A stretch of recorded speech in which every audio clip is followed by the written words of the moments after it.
ce qui va nous occuper aujourd'hui. Dans un premier temps, on va introduire le sujet du webinaire d'aujourd'hui. Et avec Christelle, on avait envie de se prêter à un jeu sympa, un genre d'icebreaker. On va vous partager quelques anecdotes sur nos expériences et sur ce que les gens nous répondent lorsqu'on leur dit qu'on travaille dans les ressources humaines. Vous verrez, il y aura aussi des temps d'interaction parce qu'on est aussi curieux de savoir comment ça se passe de votre côté. Donc voilà, il y aura des sondages qui pop-upperont sur votre écran pour partager votre avis aussi à certains moments du webinaire. Ensuite, après ça, on va parler de la fonction de DRH, quelle est la mission, quelle est la stratégie, quelles sont les compétences à mobiliser dans la fonction RH et en tant que DRH notamment.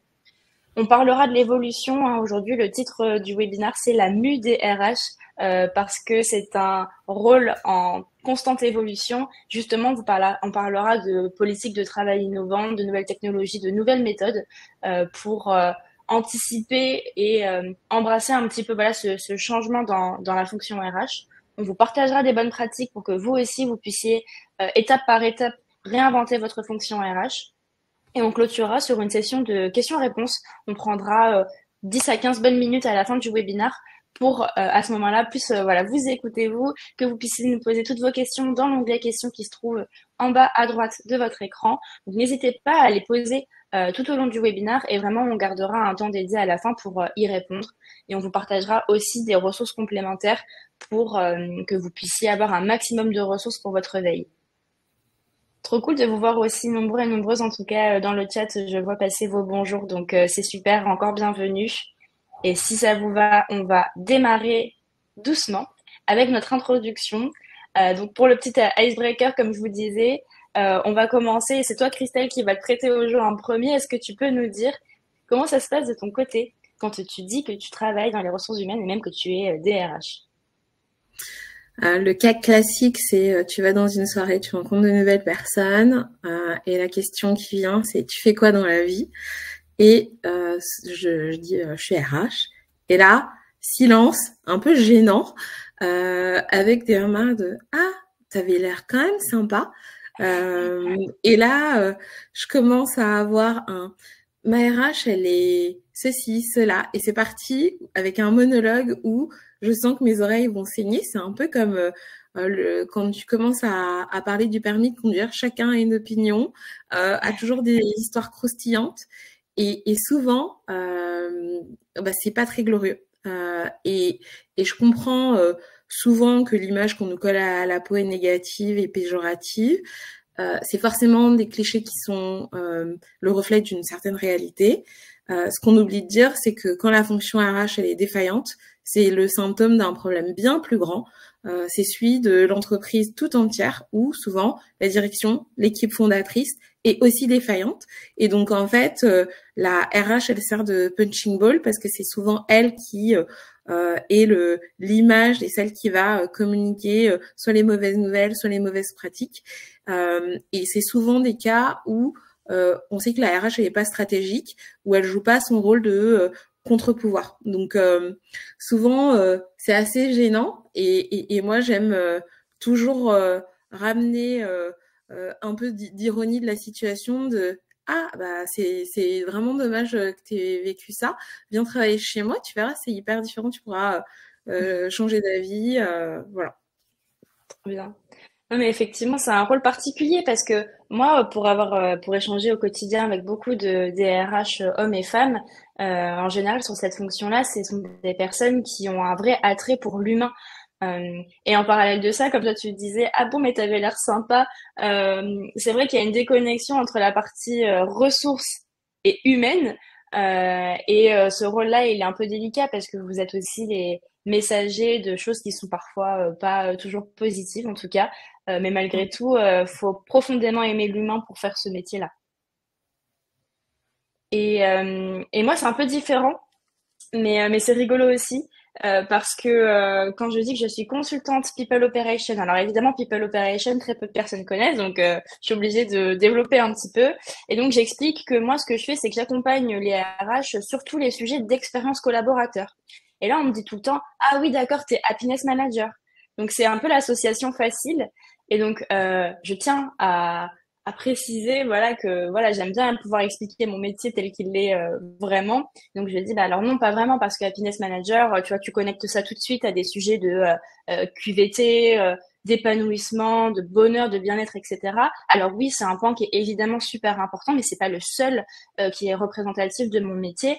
Moi, d'ailleurs, je me considère plutôt comme une consultante qui va aider les RH à optimiser leur stratégie pour avoir un impact plus business. Donc oui, c'est le mix entre effectivement créer un environnement qui va être vecteur de bien-être, de bienveillance, etc., mais au service de la performance, de la croissance et donc du business. Et donc c'est toujours très important pour moi de, voilà, de rectifier un peu le truc. Alors oui, happiness manager, mais pas vraiment.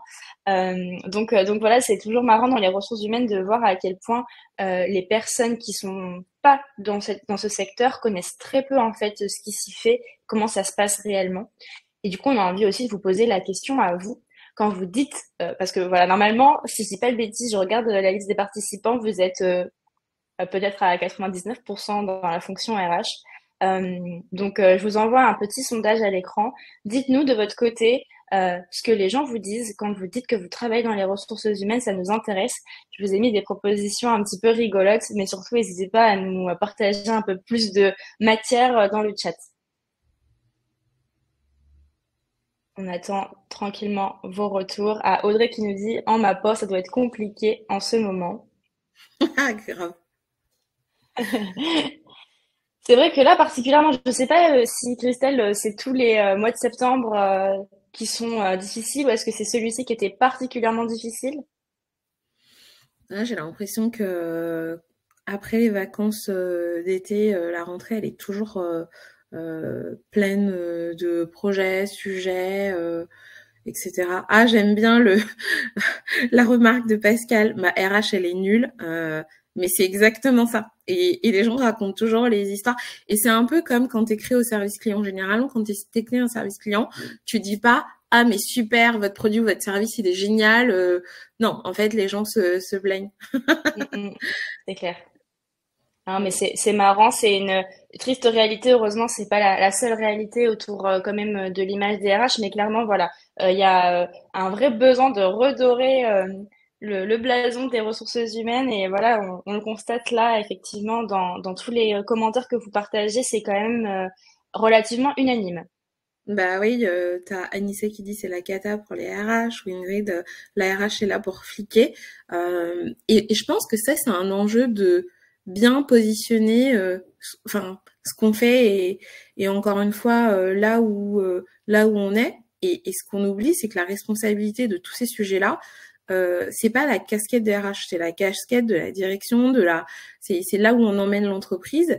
Et les gens se disent ah bah en fait vous êtes avec la direction, pro-direction, pour nous fliquer. Mais en fait, non. En fait, on est un des vecteurs, mais on n'est pas responsable à 100%. Et encore une fois, la question, moi, je renvoie souvent aux gens, en fait, si ta RH elle est mauvaise, c'est sûrement que ton CEO, il est mauvais. De manière assez directe. Et c'est quoi, du coup, Oui, les c'est réponses au clair. sondage? Est-ce qu'on a des petites réponses là? Alors, on a plus de réponses en chat, mais quand même, celle qui se démarque le plus, c'est le méchant qui vire et qui licencie. Ouais, ça Ou m'étonne. sinon, derrière, c'est le recrutement aussi qui s'associe pas mal à la fonction RH. Ouais. Et je sais pas si c'est un biais, tu vois, de ma part, mais j'ai plein d'exemples, moi, de super DRH que je connais qui font bouger les choses, qui Mhm. créent un environnement où tu as juste envie de travailler, qui aussi ont une vision assez noble de la fonction et l'incarnent. J'ai plein de noms qui me viennent en tête. J'adore ce que fait Mathieu de Doctolib. Je pense à Hugo qui est chez Partout et qui a une expérience collaborateur de folie. Toutes les pratiques innovantes que Pierre de Youno a faites. Jessica qui est maintenant chez Blue Maze et auparavant qui était chez Ornicar. Enfin, la liste est hyper longue et je trouve ça quand même fou parce que toutes ces boîtes-là, elles créent une vision de la RH qui est hyper inspirante Ouais. et on retient que les RH des boîtes pourries. Je pense qu'il y a encore un switch à créer. Il faut continuer en fait à laisser de la place à ces DRH comme ceux que tu as cités qui ont pris aussi leur courage de pouvoir s'exprimer, de pouvoir partager des convictions de manière inspirante. Et je pense qu'il y a encore peu de DRH qui le font. Et pour exemple, pour appuyer ça, en ce moment, moi, je suis en train de mener une étude auprès de DRH de structures variées. Et quand je leur demande est-ce que vous voulez participer à l'étude, franchement, j'ai beaucoup de répondants qui me disent ah bah oui, moi j'aimerais beaucoup, mais en fait, j'ai pas le droit de m'exprimer en tant que RH, DRH de mon entreprise, j'ai pas le droit. C'est le marketing, c'est la communication. Donc en fait, je peux vous donner mon avis parce que ça me tient à cœur de le faire, mais il faudra me mettre en anonyme. Et je trouve ça dommage profondément de voir que effectivement la DRH ne peut pas toujours s'exprimer, ne pas valoriser ce qu'elle fait, peut-être au même titre d'ailleurs que d'autres fonctions en entreprise. Ouais, après, en RH, moi j'aime bien dire tout ce que vous direz pourra être retenu contre vous. Et c'est un peu ça le problème, c'est que t'es aussi, toi, typiquement si tu t'exprimes sur LinkedIn ou n'importe quel réseau social, tu incarnes qui tu es individuellement, mais quelque part, t'es aussi le visage de ton entreprise. Et donc, euh, tout ce qui est sujet à polémique, prise de position un peu radicale, bah tout de suite, ça a un effet délétère sur ta marque employeur. Et donc, du coup, beaucoup choisissent de se dire, bah, en fait, je dis rien. Et comme ça, on pourra m'accuser de rien, ce qui est assez dommage parce que je pense qu'il y a des questions où la vision RH est hyper importante sur le recrutement, comment le mener, sur pour ou contre les contrôles de référence. Enfin, il y a plein de sujets comme ça hyper hyper intéressants où les avis des RH, DRH gagneraient à être plus connus, mais par C'est un peur risque. de se prendre un HR bashing, les gens préfèrent rien dire. Ouais, c'est Et, clair, c'est et un euh, risque tu qu'ils ne parlais prennent pas. de tout à l'heure de c'est enfin finalement la vision RH, l'enjeu pour les entreprises d'être axé sur l'humain. Je pense qu'il y a une grosse confusion entre j'incarne une vision humaine de mon métier et je suis bisounours et je laisse tout passer. En fait, c'est la réalité, elle est beaucoup plus complexe que ça. L'enjeu pour les RH, qu'on on traite d'humains, de personnes, c'est d'avoir la meilleure équipe pour que la vision de l'entreprise, elle puisse être une réalité. Et pour moi, typiquement, c'est vraiment l'enjeu, la RH. Le plus grand asset de l'entreprise, c'est l'humain. Zéro humain, zéro vision qui s'incarne, zéro succès. Donc, cette responsabilité, elle est portée par les RH, mais aussi par les founders, aussi par les managers. C'est l'affaire de tous. Et souvent, on l'oublie. Et on en fait un sujet de c'est 100% la faute des RH si ça marche pas. Ben en fait non. En fait non. L'humain, il s'incarne partout. Et cette responsabilité, elle est portée par tous. Et j'aime beaucoup la vision de Caroline Dupré à ce sujet, qui parle de gouvernance. Et je pense que elle met les mots justes. C'est la mission d'un RH, c'est d'être au service de la dynamique collective. Mhm. Donc, ça veut dire interagir avec la leadership team, les salariés, tous les stakeholders pour orchestrer le changement collectif pour qu'à la fin, on concrétise la vision qu'on a et qu'on a de l'entreprise et là où on veut aller. Tout à fait, ça fait la transition parfaite avec ce qu'on avait envie de partager, hein, qui est vraiment, bah, du coup, maintenant qu'on s'est dit tout ça et qu'on a tous un vécu peut-être différent, et merci pour vos partages dans le chat qui sont très très riches. Cette mission-là, je pense qu'elle peut évoluer, varier d'une entreprise à une autre, mais il y a quand même ce que tu décrivais à l'instant, Christelle, qui est une vérité pour tous les DRH. Et là, tel qu'on l'a représenté, c'est exactement ce que tu viens de partager. Ça se traduit par du coup une stratégie et par des activités qui font sens par rapport à la stratégie et qui ont donc toujours cet impact business qu'on recherche. Ouais, et je pense que, enfin, maintenant, moi, je l'ai un peu appris à mon détriment, c'est que je me dis grosse flemme de rejoindre des boîtes qui sont pas véritablement people-centric. Grosse flemme de expliquer que la fonction elle est stratégique et qu'elle doit être au codir. En fait, parce que justement, en considérant qu'on est un peu le citoyen de seconde zone d'une entreprise, souvent rattaché à la finance, etc., on se retrouve à être le punching ball et à la fois à subir des décisions. Et donc moi maintenant, j'ai décidé de manière radicale que dans mes échanges, pour changer de boîte, et c'est un peu ce qui m'a, moi, orienté sur ma next step, de dire, en fait, si je dois te prouver que comment dire, que c'est stratégique et que comment dire, encore une fois, c'est hyper important d'être au cœur du business. Ben, en fait, salut, je fuis. En fait, j'ai même pas envie de te rejoindre. Michel posait une question de que pensez-vous justement de que la RH soit rattachée à la finance. Pour moi, c'est un mais red flag parce que en fait, ça veut dire que la RH est une fonction secondaire et donc drivée par la finance et par d'autres KPI qui sont financiers et qui ont rien à voir avec, pour moi, là où la RH doit se positionner. Parce que en tant que financier, on a des KPI très précis et un ROI très précis à avoir. Alors que pour moi, le ROI de la fonction RH, c'est l'impact. Et donc, c'est beaucoup plus granulaire, parfois moins important, enfin moins précis et moins mesurable. Beaucoup plus holistique et donc en fait c'est un no-go. Moi tu me dis, je me rappelle il y a quelques mois on m'avait chassé pour un poste comme ça, on m'a dit mais non mais le CFO il est génial, il est people driven. En fait ciao. En fait non, c'est pas une sous-catégorie. Donc non, la RH rattachée à la finance pour moi c'est fuyez et au revoir. C'est clair.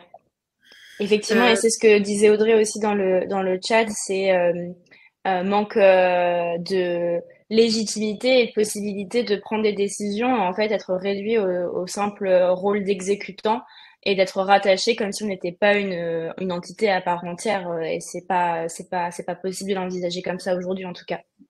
Ouais. Et pour répondre à la question de Michel sur les KPI d'impact à mettre en avant, moi, en fait, je vais prendre un peu de recul en me disant, il n'y a pas de template pré-mâché d'une stratégie RH avec des KPI qui marchent à tous les coups.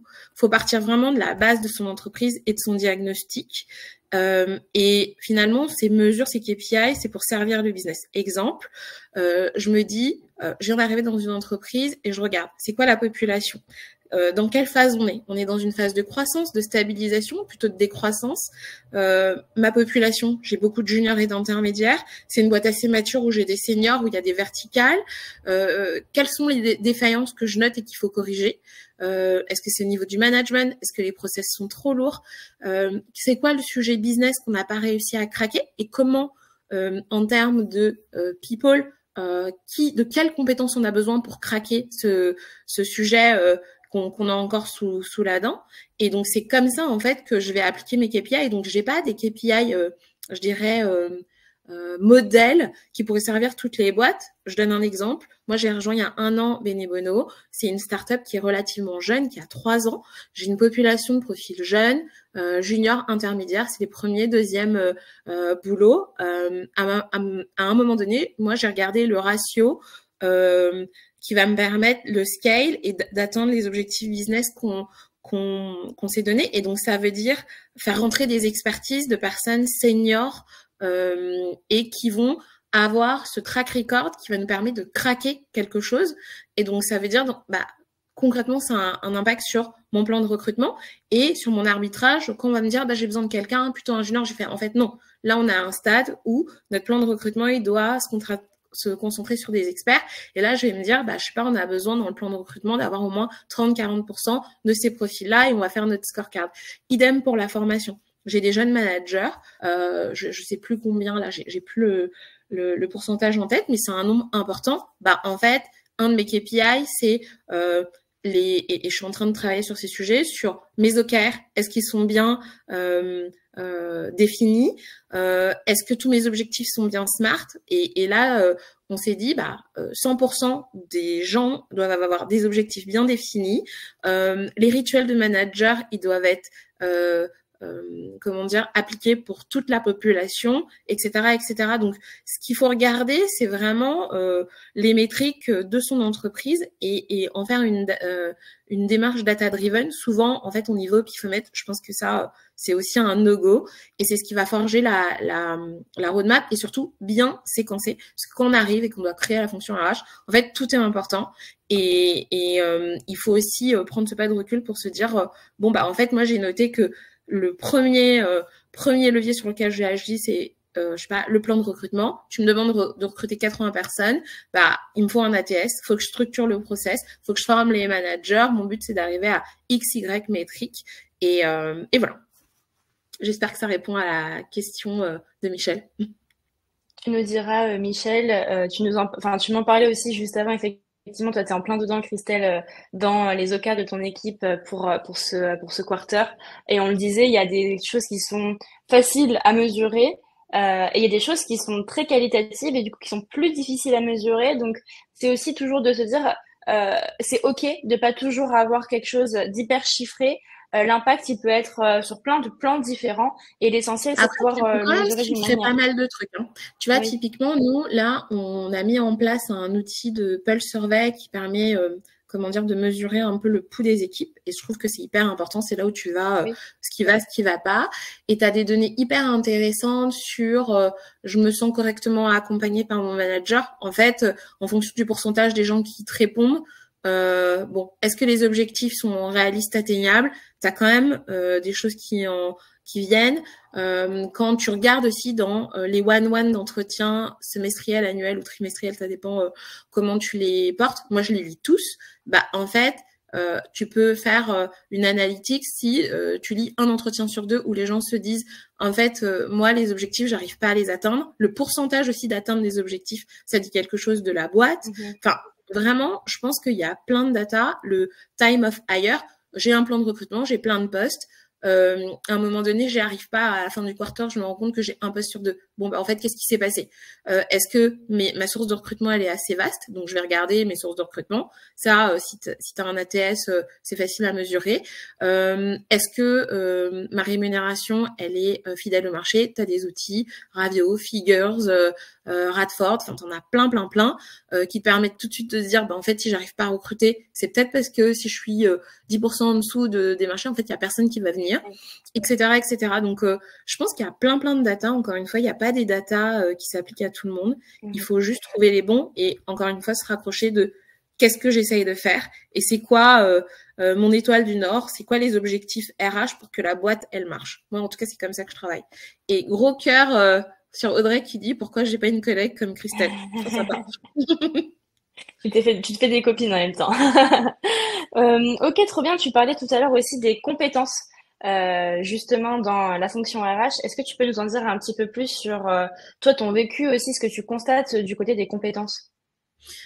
Alors moi, j'ai pris peu de temps pour me former ces dernières années et c'est vraiment le cordonnier qui est le plus mal chaussé parce que souvent en fait on construit des plans de formation pour les autres et on s'oublie. Et là j'ai décidé que hors de question je le faisais pas. J'allais prendre le temps aussi pour gagner en compétences et en rejoignant Benebono, moi je me suis donné un petit challenge. Mon challenge c'est de me former notamment à la stratégie financière. Je veux vraiment être en mesure de pouvoir regarder dans le BP. J'ai un super CFO avec qui je m'entends hyper bien. Typiquement, la semaine prochaine, on redescend le BP avec les hypothèses de recrutement. Et du coup, c'est là que je vais lui dire, bah, en fait, pour moi, ça va, ça va pas. Donc, c'est vraiment moi le challenge que je me suis donné. Donc, du coup, je vais aller faire une formation assez pratico-pratique sur la finance. Mais en général, je trouve qu'il y a pas beaucoup de catalogues de formation de qualité pour les RH. Et on se retrouve vraiment la cinquième roue du carrosse. Je trouve aussi que il y a un truc qui est hyper actionnable et qui coûte 0 €, c'est se former au business et aux enjeux des autres pairs. Et moi, j'essaye de le faire un maximum, d'aller voir soit les équipes. Là, on a fait avec toute l'équipe RH une fois par quarter, on essaye de cibler des équipes. Et là, on avait un échange avec quelqu'un qui est growth manager. C'est quoi le growth marketing? C'est quoi tes KPI? C'est quoi ton quotidien? Qu'est-ce que tu regardes? Et on a fait pour brand, marketing, on l'a fait pour d'autres métiers. Et donc ça, déjà, c'est une façon hyper actionnable. Dans ta boîte, tu as des experts et tu te dis, bah, c'est quoi ton métier? Ou tu fais du shadow. Cette semaine, je me suis assise à côté de Najma, qui travaille au service client de Benebono, et on a traité des tickets. Et en fait, tu comprends très bien les requêtes clients, tu es au cœur du business. Et ça, vraiment, c'est 0 €. Faut juste se donner le temps tout au long du quarter de l'année de se dire, bah, je vais aller avec les équipes, je vais aller me mettre à côté d'un dev pour savoir qu'est-ce qu'il code, c'est quoi son enjeu. C'est 1 heure, c'est 2 heures, ça prend plusieurs formats, peut-être vie de ma vie ou explication un peu transverse, globale. mais moi je fais ça. Et il y a un truc aussi qui est hyper puissant, c'est juste les pairs. Je trouve que là, il y a beaucoup de collaboration dans les RH, et je pense que 20% moi de ce que je mets en œuvre, c'est parce que je l'ai vu de d'autres pairs RH qui l'ont fait. Ce matin, je parlais avec Natacha Laverny, qui est l'ex-DRH de Pumpkin et qui maintenant a son compte sur un sujet, et je sais qu'elle l'a vécu. Et en fait, 5 minutes une demi-heure de conversation avec elle, en fait, c'est magique, et j'apprends plus que en regardant, en lisant des livres ou je ne sais quoi. Et moi, je le fais beaucoup, de me dire, hop, j'ai un truc à craquer. Je suis pas toute seule à avoir fait. Je vais pas réinventer l'eau tiède. En fait, on se retrouve souvent solo, mais en fait, il y a plein de gens qui l'ont fait. Même sur LinkedIn, en fait, juste tu fais un message aux gens de boîtes plus matures dans ton écosystème. Je l'ai fait par exemple au début quand je travaillais sur la politique salariale. J'ai contacté des boîtes qui nous ressemblaient, qui avaient les mêmes problématiques, Bergamote, Castali. Tout le monde en fait m'a répondu en fait j'ai cette population-là, supply chain, c'est des métiers que je connais peu. Est-ce que tu peux m'en dire plus? Et en fait les gens sont hyper preneurs. J'ai parlé avec Camille aussi de Shine sur la politique salariale, Valentine qui était chez Joker. Enfin, des exemples, j'en ai vraiment plein. Et je pense qu'il faut pas hésiter en fait à sortir de son bureau, sortir de ses locaux, aller rencontrer des gens. Et puis il y a des belles communautés Slack qui existent sur LinkedIn. Il y a des confs, faire du réseau pour ne pas être seul devant sa copie. Je trouve que c'est hyper clé et assez sous-côté. Et le dernier truc, c'est se faire coacher, se faire accompagner. Il y a quelques jours, j'ai échangé avec Mathieu, qui est DRH de Doctolib. En fait, il me semble, plus de 2000 aujourd'hui. Il est passé de la startup early stage à l'immense licorne que c'est aujourd'hui. En fait, je sais qu'il a X trains d'avance, et en lui partageant mes enjeux, en verbalisant aussi ma roadmap, en fait, c'était top d'avoir ce miroir-là et de se dire, OK, ça confirme mes hypothèses. Et ça, en fait, c'est magique. Et lui, c'est vraiment un super DRH. Et je suis sortie de l'échange et réénergisée en me disant, OK, je suis bien focus sur mes priorités et avec plein d'idées. J'ai une partie là de mon cerveau sur, attends, demain et après-demain, il y a ça qui va arriver. Je vais pouvoir spotter telle problématique. Donc voilà un peu moi ce que je peux dire sur les compétences. Non, mais c'est vrai, tu mets le doigt sur des choses qui sont hyper importantes et c'est vrai que dans le milieu RH, je trouve qu'il y a une communauté qui est hyper développée, qui est très bienveillante et donc c'est super d'avoir ce partage-là et de pouvoir compter les uns sur les autres, même si on n'est pas dans les mêmes entreprises. Toi, tu as un quotidien, Christelle, qui est chargé, mais malgré tout, tu arrives à trouver, à prendre en fait ce temps parce que c'est ta décision, tu le priorises, à prendre ce temps à parler avec des pairs qui peuvent t'aider sur des sujets et que toi tu vas pouvoir aider en retour. Tu prends le temps aujourd'hui, par exemple, c'est de la préparation, un webinaire comme celui qu'on a aujourd'hui, c'est spontané, c'est une discussion, mais c'est aussi des heures de préparation et de travail en amont. Tu prends ce temps en fait dans ton quotidien et ça fait écho avec la question de Pascal que je te pose à l'oral. Combien de personnes travaillent dans ton équipe et tu dédies combien de temps en fait à être aux côtés de ton personnel? Ouais, c'est une question hyper intéressante que je me suis posée il y a quelques semaines d'ailleurs. La question du bon ratio RH versus entreprise, quoi. Staff général. Et en général, les réponses que j'ai eues, que j'ai vues, ça dépend du stade de ton entreprise. Est-ce que, encore une fois, tu es en hyper croissance ou est-ce que tu es plutôt sur une croissance plus mesurée, plus plate? Je pense que c'est ce qui drive un peu la réponse, mais en général, tu es entre 4 et 8%. Voilà, 8-10% si vraiment tu es en super croissance, que tu as un gros scale. Et en général, moi, typiquement, j'essayais d'être autour de 4-5%. Aujourd'hui, si je compte vraiment tout le monde, stagiaire, apprenti, CDI, CDD, on est autour de 90. Aujourd'hui, on est 4. Et on va être bientôt 5, je vais recruter un poste. Donc, on va être... j'anticipe aussi notre plan de recrutement. Là, on a quelques postes qui sont ouverts. Donc, j'essaye, moi, d'être autour de 5% aujourd'hui de mon staff. Et combien de temps je dédie c'est une bonne question. Je l'ai pas mesuré. Déjà, combien de temps je l'ai dit à mon équipe? Moi, j'ai un échange d'au moins 1 heure par semaine avec chacun. On a une réunion qui est notre weekly où on se parle. C'est un peu notre rendez-vous incontournable qui dure 1 heure et demie. Et après, ça va être hyper variable, mais je pense que il y a au moins 30 à 40% de mon temps qui est réparti entre mon équipe et les équipes globales, facile, voire même 50. Ça dépend vraiment du temps, mais au moins, je dirais, plus d'un tiers à la moitié. Oui, donc c'est énorme. Il laisse peu de temps après quand tu dois produire des choses. Mais ça, je pense que c'est le jeu de toutes les boîtes qui sont en train de scaler ou en croissance. Et moi aussi, je suis dans un contexte où je crée la fonction RH où il y avait rien qui existait. Donc, à chaque fois que je m'attaque à un problème, bah, faut tout sortir de terre. Voilà. Oui. Ok, super intéressant. Merci pour les questions qui permettent de rebondir et de poursuivre la discussion. Dans la continuité, dans le sujet des compétences, je vous en parlais un petit peu plus tôt. Là, en ce moment, je réalise une étude. Il y a déjà une trentaine de DRH qui ont pris le temps de me répondre. Et s'il y a le top 5 des compétences à renforcer dans la fonction RH, celles qui sont le plus ressorties, c'est celles que je vous affiche. En premier, number one, c'est la collecte et l'analyse de données.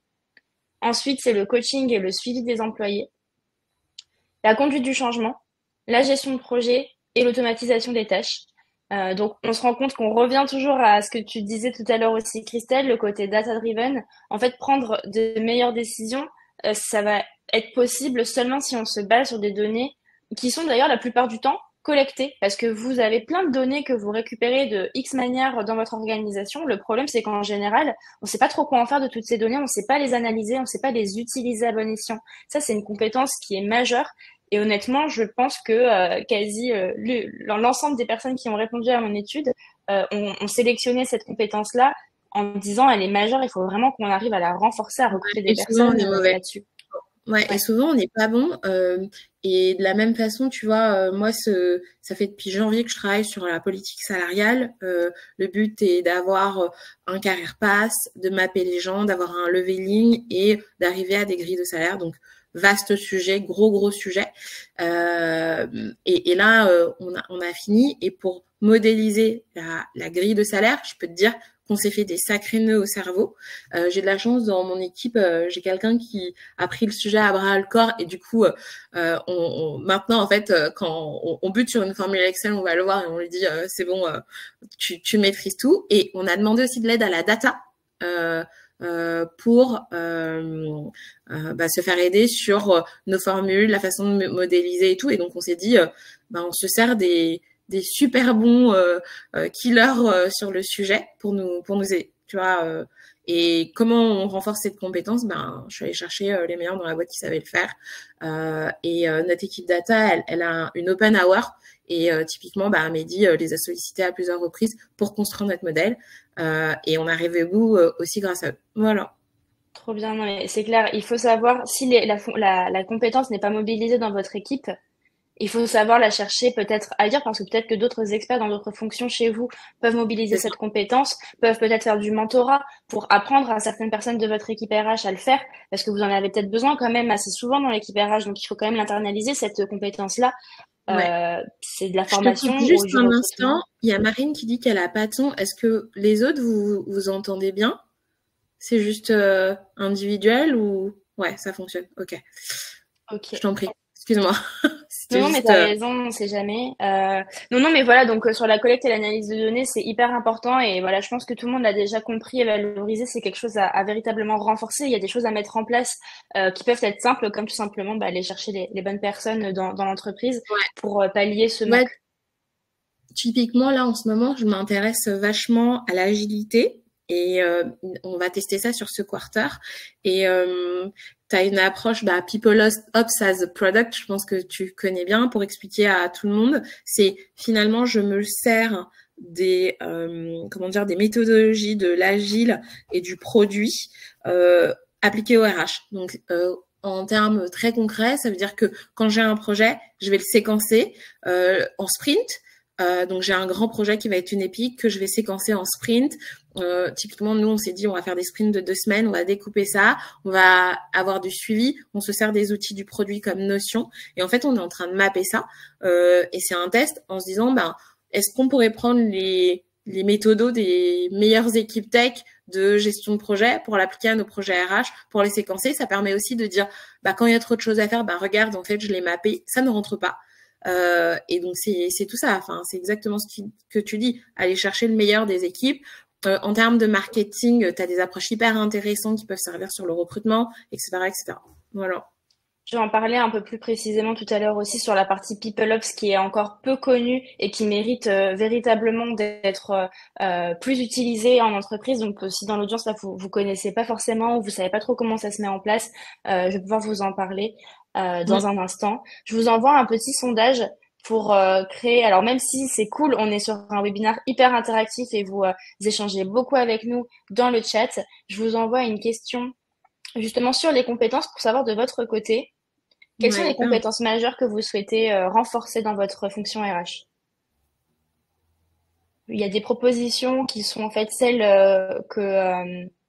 qui sont revenues moi dans l'étude que je déroule en ce moment, mais encore une fois, dites-nous dans le chat si il y a d'autres compétences qui sont importantes pour vous et que vous voulez partager qui ne figurent pas dans la liste.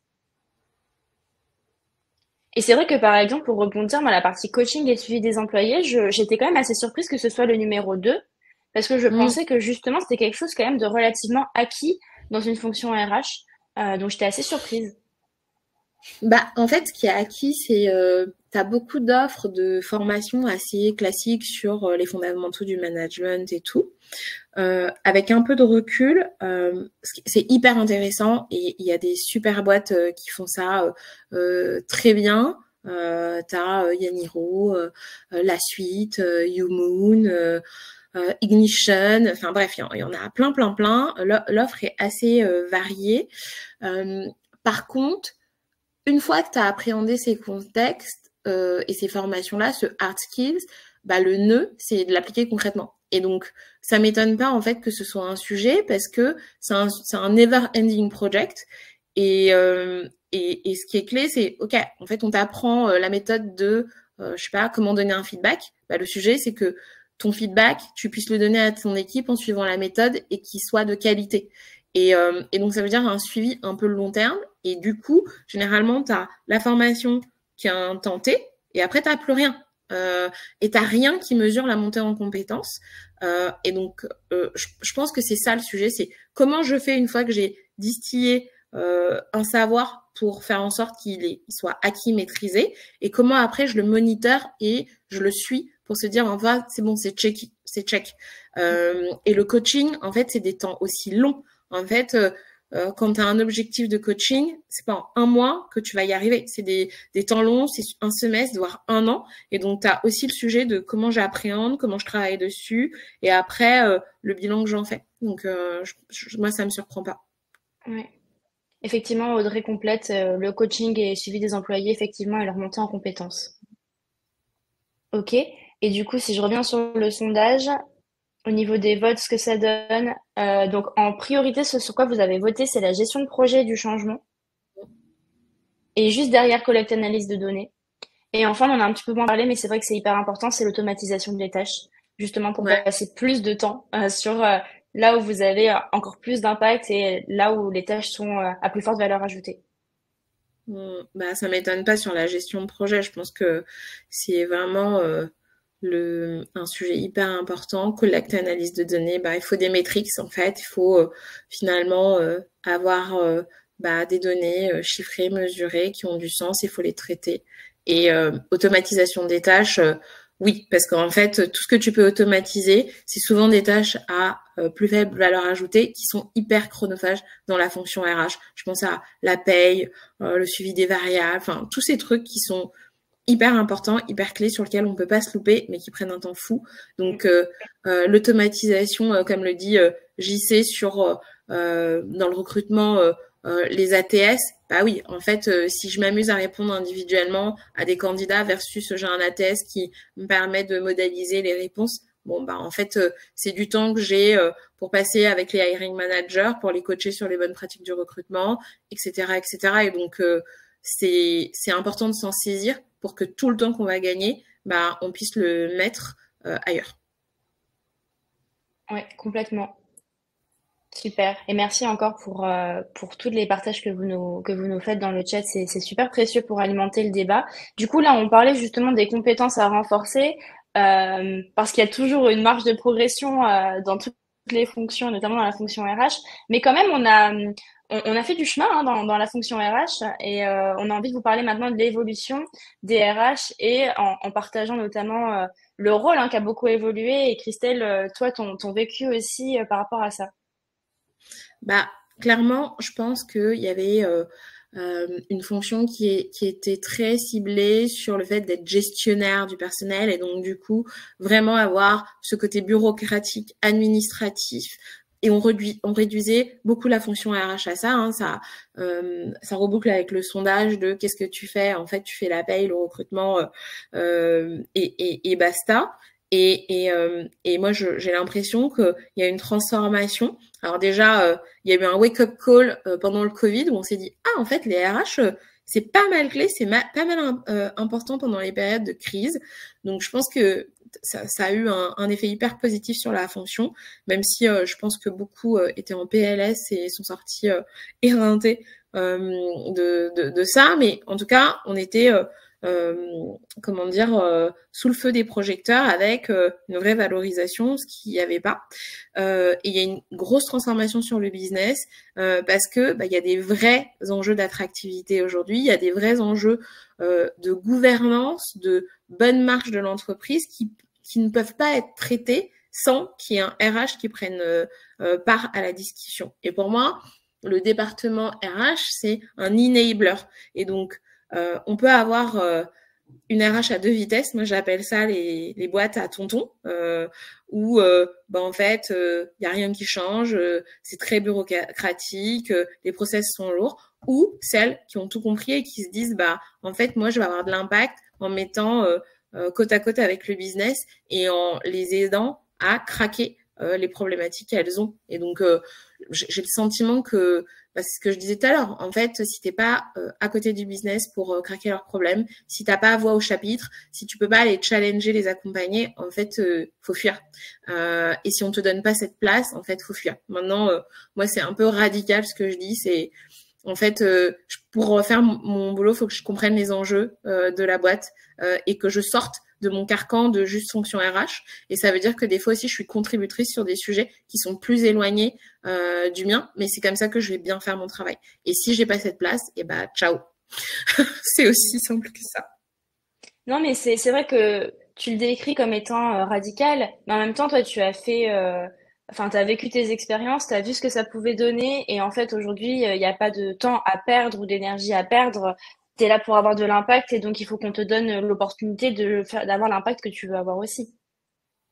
Ouais, Donc ça clairement. fait sens. Et je pense qu'il y a, je lisais un truc, je sais plus qui a écrit ça sur, ah, je crois que c'était Alexis dans un post il y a quelques jours sur Alexis F de Yaniro sur le sentiment du syndrome de l'imposteur des RH. Et je me rappelle plus du chiffre, mais je me demande pas s'il avait pas fait un petit sondage et que où il disait en fait 90% des RH que j'interroge ont le syndrome de l'imposteur ou de l'impostrice. Bon, bah en fait, ça dit beaucoup aussi de notre positionnement dans l'organisation, quoi. Et je pense que nous, on est encore une fois enabler. Quand ça se passe mal, en fait, on est les premiers en mode punching ball. Quand ça se passe bien, généralement, bah, c'est assez invisible parce qu'on se dit, bah la boîte, elle tourne. Et il y a un sujet un peu de d'être dans l'empowerment de cette fonction, d'être hyper fier de ce qu'on fait et du coup d'être droit dans ses bottes. C'est-à-dire jouer ce rôle de contre-pouvoir et pouvoir avoir cette liberté aussi de le faire, quoi, et de se dire bon, en fait la boîte elle tourne pas parce que je suis allée regarder dans le business, je sais pas, je regarde dans un département, pour donner un exemple un peu concret, il y a trop de layers de management, l'organisation n'est pas claire. Bon, bah, en fait, faut que je challenge, je sais pas, si c'est un département X, faut que je puisse se challenger avec le directeur de ce département-là. Et donc, c'est une position d'allié, mais aussi de challenger pour moi. Ouais, Voilà. complètement. Ok, super intéressant. Effectivement, la fonction a bien évolué et mérite encore d'aller un cran plus loin, hein, sur cette partie business partner. Tu parlais d'être plus proche enfin voilà, de la finance, hein, du business plan, etc. Moi, l'évolution des RH, en plus de ce côté business, en fait, qui va permettre d'aller dans une autre direction, d'aller plus loin côté RH. Ce qui est important pour moi, et c'est ce que tu citais tout à l'heure, c'est une nouvelle façon d'appréhender la stratégie, c'est people as a product.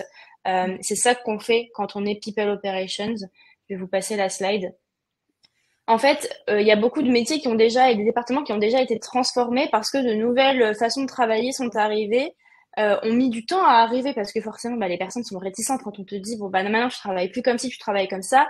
Au début, ça fait un peu mal, c'est difficile à encaisser. Et au final, quand tu testes et que tu te rends compte que c'est beaucoup plus efficace et plus impactant, tu te dis, bon, ben, ok. C'est ce qui s'est passé avec l'avènement de l'agilité. Euh, les, les, les, les personnes qui travaillaient dans l'IT fonctionnaient en cycle en V de manière assez traditionnelle. Pour eux, ça fonctionnait bien. Quand l'agilité est arrivée, ça a été un petit peu difficile à mettre en place tout de suite. Et au fil des années, aujourd'hui, on ne parle que de ça. Ça a Mm. véritablement transformé ce département et cette façon de concevoir la gestion de projet. Le product management a aussi changé la gestion de projet avec une approche beaucoup plus people-centric et toujours dans l'itération, un petit peu comme les concepts de l'agilité. Et aujourd'hui, le people operation, c'est une nouvelle façon d'appréhender le fonctionnement, la mission des RH avec de nouvelles méthodes, des nouveaux outils, etc. L'objectif, il est d'avoir un impact business de sûr, mais il est aussi de passer par deux choses. C'est ce que je vous disais aussi en introduction, puisque c'est ce que je fais, c'est d'améliorer l'expérience des candidats et des collaborateurs pour pouvoir mieux attirer et fidéliser les talents et optimiser les processus RH pour rendre l'organisation plus efficiente. Donc, ça passe par plein de méthodes agiles, people-centric, comme on l'a dit, etc. Ce serait un peu long à expliquer aujourd'hui, en tout cas en webinaire d'une heure comme ça, mais on a d'autres contenus qui sont vraiment dédiés là-dessus. Je pourrais vous les partager si ça vous intéresse. On a un livre blanc, on a une masterclass gratuite en format webinaire comme celui-ci pour que vous puissiez vraiment plus comprendre ce que c'est l'approche People Operation. Mais en tout cas, elle repose sur 4 piliers que je vous affiche ici et je pense que c'est ça qui est le plus important à retenir dans cette approche-là. Ça se matérialise finalement un peu comme un pôle. C'est pas forcément une nouvelle manière de revoir toute votre stratégie RH, mais c'est plutôt de se dire, OK, bah dans les RH, on a besoin d'activités de run, mais on a aussi besoin de prendre du temps de build pour se poser les bonnes questions. Christelle, tu parlais d'être au contact du staff, prendre le temps d'échanger et de comprendre quels sont bah, les vrais besoins en fait et le vrai quotidien de ces personnes-là pour pouvoir mettre en place les meilleures stratégies pour répondre à leurs besoins. Ça, c'est effectivement ce que font les People Ops parce que ils ont ce mandat d'être en build et d'être à la fois au plus proche des collaborateurs et d'être le bras droit du DRH pour remonter toutes les informations nécessaires pour construire le bon cadre de travail. Donc, Mm. c'est l'expérience et l'efficacité organisationnelle. Hein, c'est pas l'happiness manager, c'est vraiment les deux pans qui sont très importants. Un impact sur le système plutôt que sur les individus parce qu'on n'est effectivement pas dans ce contexte-là, dans une approche de proximité, mais c'est plutôt, encore une fois, fonction build. On vient proposer un environnement et un cadre global dans lequel les talents vont pouvoir s'épanouir et être performants. On fait pas de la gestion individuelle, ça c'est laissé à d'autres personnes dans l'équipe RH. Une équipe du coup qui se veut transverse et multi-compétences. On parlait du marketing, on parlait des personnes qui ont des appétences sur les data, on peut parler de consultants qui ont des méthodologies de gestion de projet, de gestion du changement, qui manquent aujourd'hui quand même Mm. beaucoup dans la fonction RH. Bah, c'est de pouvoir en fait former ou recruter des personnes pour qu'on puisse former justement ce pôle People Operation avec des profils hyper variés qui vont vraiment enrichir la stratégie People et un fonctionnement agile, des itérations pour pas se lancer dans des projets d'un an où on mesure l'impact seulement au bout de ce temps-là, mais en fait, ok, bah j'ai une idée, je vais voir sur le terrain comment ça se passe, j'itère, je propose un premier produit ou un premier processus RH, je vois, je le teste sur le terrain comment ça se passe, etc. Et je recommence. Donc c'est vraiment un système d'itération qui est très précieux et qui est très représentatif de l'approche People Operation. Donc voilà, pour ça, j'ai essayé de vous le faire en version quand même accélérée. Mais voilà, je vous envoie d'ailleurs dans le chat un livrable qui peut forcément vous intéresser si vous avez envie d'en savoir plus. C'est le livre blanc du People Operation. N'hésitez pas à revenir vers moi si sur ce sujet-là, plus spécifique, vous avez envie d'en savoir plus. Et j'avance un petit peu du coup parce que je vois l'heure qui tourne. Ouais. Et on voulait vous parler aussi du coup des bonnes pratiques pour que vous puissiez aussi faire muer votre fonction RH. Hop. Parler le langage du business, Christelle, je te laisse reprendre la main. Effectivement, il y a des choses qu'on a On en déjà a parlé. parlé. Ouais, je pense qu'on les a déjà abordés en fait. Je pense que c'est déjà Prendre sa abordé. place au quotidien, avoir l'impact business, aller sur le terrain, être proche de nos amis la finance, mais pas reporter à eux. C'est ça. Ok, bah très bien, on a effectivement été plus rapide sur ce sujet-là. Peut-être sur des sujets qui vont vous intéresser pour votre veille, en fait, tout simplement. Moi, des bonnes pratiques que je trouve intéressantes, il y en a plusieurs. Déjà, c'est s'inspirer de pratiques qui sont pas forcément RH, et ça fait sens avec ce que je vous disais tout à l'heure, hein, dans le marketing, dans les autres métiers, l'IT, etc. Il y a plein de bonnes pratiques que vous pouvez adapter à votre fonction RH. Moi, en ce moment, je lis un livre qui s'appelle Radical Candor de Kim Scott, et Tous les elle parle managers vraiment. devraient lire. Oui, non mais complètement. Il est vraiment génial. Moi, je suis pas manager au quotidien, mais j'avais vraiment envie de le lire et je découvre des pratiques et des expériences que Kim Scott nous partage autour de des techniques de management, le feedback, beaucoup de choses autour du feedback, plein de conseils en fait qui peuvent autant s'appliquer aux managers qu'aux RH. Moi, je trouve. En tout cas, ça m'ouvre vraiment les chakras sur plein de bonnes pratiques RH. Donc, je vous invite vraiment à le lire ou à avoir un résumé. Moi, je suis en train de faire des fiches de lecture dessus aussi, donc si ça vous intéresse, je pourrais vous les partager. Tu en as parlé tout à l'heure parce que je pense que c'est une personne qui doit être souvent citée dans ce genre de d'événements. C'est Caroline Dupré, qui a été DRH de plusieurs scale-up et elle qui nous partage dans un webinaire que je peux vous partager aussi des méthodes, des outils issus de la tech parce elle est vraiment issue de la tech et qu'elle a réussi à adopter et elle a vraiment propulsé son impact en tant que DRH en utilisant ces méthodes et ces outils-là. Ils sont super intéressants. Je vous partage dans le chat le Elle webinaire gagne à à être venir de connue, Yaniro. Caroline. Ouais, elle est géniale. Elle porte vraiment des messages et des convictions, un peu comme tu le fais toi d'ailleurs, Christelle, des convictions qui peut-être peuvent paraître radicales, mais il y a un vrai vécu, il y a des vraies convictions, c'est très inspirant ce qu'elle partage. Et là, dans le webinaire que je vous ai partagé dans le chat, on n'est pas forcément sur quelque chose qui n'est qu'inspirationnel. Elle nous donne les outils, vraiment, ils sont donnés dans le webinaire pour que vous puissiez vous aussi les utiliser, les mettre en application. Donc, n'hésitez surtout pas à aller les utiliser. Et la dernière chose que je voulais vous partager qui fait encore écho avec ce qu'on s'était dit sur collecte de données, prendre une place de choix dans votre codir et valoriser votre impact business en tant que fonction RH, en tant que DRH, il y a un super webinaire qui a été fait avec Violette de Ignition Programme. Je vous invite vraiment à aller le voir aussi si vous souhaitez faire de la veille sur ces sujets-là. Parce que Violette, elle partage elle aussi du coup des exemples et des templates hyper concrets pour vous aider à fixer vos KPI, pour savoir comment présenter une feuille de route, pour savoir comment récupérer et utiliser efficacement de la data qui soit à la fois people et à la fois business pour justement prendre un rôle différent et un rôle de choix dans votre comité de direction. Je vous ai partagé le lien dans le chat, donc n'hésitez pas, c'est gratuit. Voilà, c'était vraiment le moment où on vous donne un maximum de ressources pour aller plus loin.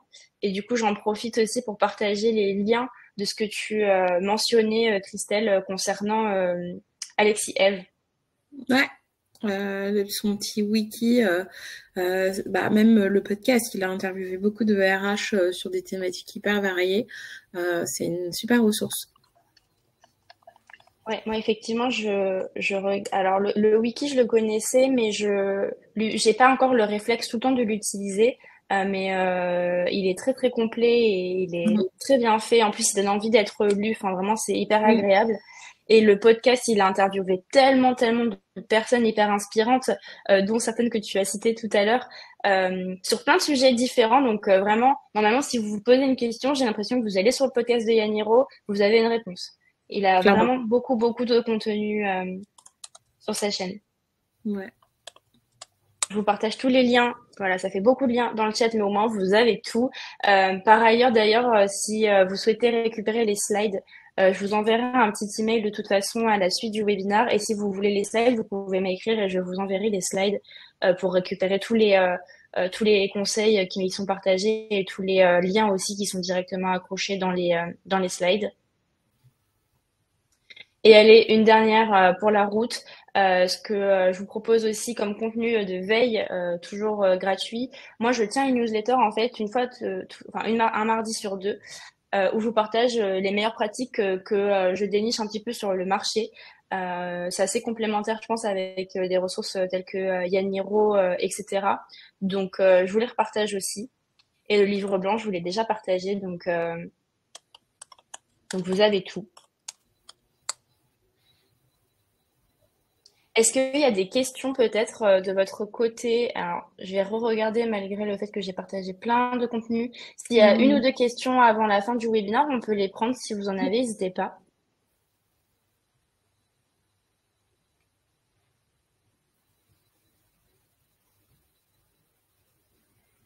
pas de questions pour l'instant. Merci Pascal. J'espère que ça t'a plu et que ça a répondu. On a répondu au terme de la bulle des RH, incarner la fonction autrement. Alors, c'est cool parce qu'en fait, on l'a fait un peu différemment. On a répondu aux questions au fil de l'eau. On n'a pas forcément attendu la fin. Vu la dynamique hyper interactive, c'était mieux de le faire comme ça. Plus personne n'a de questions. On n'a plus Ouais. qu'à vous remercier. Je te remercie encore infiniment, Christelle. C'était hyper intéressant et qualitatif cet échange avec toi. Et je pense que j'ai l'impression que ça a plu à l'audience, donc j'en suis ravie. Non, bah, écoute, merci pour l'invitation. C'était un super sujet de discussion. On pourrait, je pense, en parler encore des heures. Oui, ça c'est sûr. Donc peut-être à une prochaine pour la suite de ces aventures. Bonne journée à tous Exactement. et bon appétit.